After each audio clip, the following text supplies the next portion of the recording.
Hello hello, Chandramohan അല്ലേ? അതെ, ആ മോളിസെ പറയൂ, ചന്ദ്രമോഹനാണ്. ഇത് താമരക്കുടി പോലീസ് സ്റ്റേഷനിൽ നിന്നാ. തന്റെ വണ്ടി നെടുവത്തൂർ ബാറിനടുത്ത് ഒരാളെ ഇടിച്ചിട്ടിട്ട് നിർത്താണ്ട് പോയിട്ടുണ്ടല്ലോ. അയ്യോ, അത് ഞാനായിരിക്കുമല്ലോ കേട്ടോ.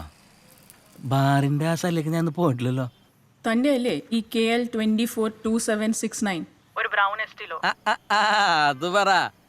അതെ, ഞാനൊരു പാർട്ടിക്ക് റെന്റിന് കൊടുത്തിരിക്കുകയാണ്. ആരാ ഈ പാർട്ടി? അത് ചവറയിലൊരു സാബമാണ് മാഡം. താൻ അയാളുടെ നമ്പർ എനിക്ക് മെസ്സേജ് ചെയ്തിട്. എന്നിട്ട് ഒരു കാര്യം ചെയ്യും, പെട്ടെന്ന് തന്നെ സ്റ്റേഷനിലേക്ക് പോര്. അയ്യോ മാഡം, ഇന്നെൻ്റെ വീട്ടിലേ ചെറിയൊരു സെലിബ്രേഷൻ ഉണ്ടേ, അപ്പോൾ അതുകൊണ്ട്. നീ അങ്ങനെ ഒറ്റയ്ക്കൊരു സെലിബ്രേഷൻ ഉണ്ടാക്കണ്ട. 1 മണിക്കൂറിനുള്ളിൽ സ്റ്റേഷനിലെത്തിയിരിക്കണം. അതോ ഞാൻ ഇനി പോലീസ് വണ്ടി അയക്കണോ? വേണ്ട മാഡം, ഞാൻ വണ്ടി വിളിച്ച് വന്നോളാം. വന്നാൽ തനിക്ക് കൊള്ളാം. ചേട്ടാ, ഈ കുരുങ്ങി ലവ് ചെയ്യുന്നത് പോലെ ഒന്ന് നോക്കൂ.